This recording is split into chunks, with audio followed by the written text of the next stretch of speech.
আসসালামু আলাইকুম রহমতুল্লাহি ওয়া বারাকাতুহু। হুগলি বিশ্ব ইজতেমা কুইনানে আমরা এসেছিলাম। আজ শেষ দিন। আমার সমস্ত সাথী ভাইরা বাড়ির উদ্দেশ্যে রওনা হয়েছে।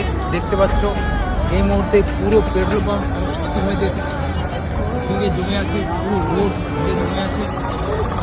তাই বাড়ি যাওয়ার উদ্দেশ্যে রওনা হয়েছে। আমি সকলের জন্য, সাথী ভাইদের জন্য বিভিন্ন প্রান্ত থেকে যারা এসেছেন, বাঁকুড়া ডিস্ট্রিক্ট থেকে, বর্ধমান ডিস্ট্রিক্ট থেকে, নানান প্রান্ত থেকে প্রচুর সাথী ভাইরা এসেছেন এবং এই বিশ্ব হয়েছে।